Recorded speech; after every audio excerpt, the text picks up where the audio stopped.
আসসালামু আলাইকুম দর্শকগণ। আপনারা কি জানেন এমন কিছু সহজ আমল আছে যেগুলো করলে অল্পতেই অনেক বেশি সওয়াব অর্জন করা যায়। আজকের ভিডিওটি জানাবো এমন 7টি আমল যেগুলো আমাদের দুনিয়া ও আখিরাতের জন্য বরকতময়। চলুন জেনে নেওয়া যাক। সুবহানাল্লাহ, আলহামদুলিল্লাহ, আল্লাহু আকবার। এই 3টি বাক্য খুবই সহজ, কিন্তু এর সোয়াব পাহাড় সমতুল্য। হাদিসে এসেছে, যে ব্যক্তি এই কথাগুলো প্রতিদিন 33 বার করে বলে তার জন্য জান্নাত নিশ্চিত। রাসূল সাল্লাল্লাহু আলাইহি সাল্লাম বলেছেন, সূরা ইখলাস 3 বার পড়া হলে সমগ্র কোরআন খতমের সোয়াব পাওয়া যায়। অল্পতে অনেক সোয়াব, বরকতময়।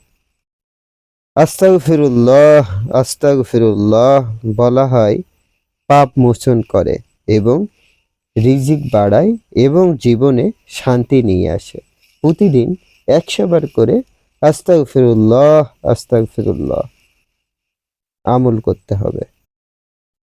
আল্লাহুম্মা সাল্লি আলা মুহাম্মাদ, নবীজির উপরে দরুদ পাঠ করলে জান্নাতের রাস্তা তো খোলা হবেই, এবং বিশেষ করে জুম্মার দিনে বেশি বেশি দরুদ পড়লে এর অনেক ফজিলত।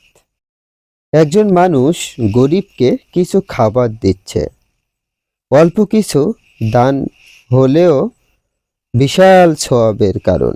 রাসূল সাল্লাল্লাহু আলাইহি সাল্লাম বলেছেন, সদকা গুনাহকে নিভিয়ে দেয়, যেমন পানি আগুনকে নিভিয়ে দেয়। সুবহানাল্লাহ, সুবহানাল্লাহ। একজন মানুষ হাসি মুখে আরেকজনের সঙ্গে কথা বলছে। হাদিস শরীফে বলা হয়েছে, তোমার ভাইয়ের মুখে হাসি মুখে তাকাও, একটি সদকার সমান।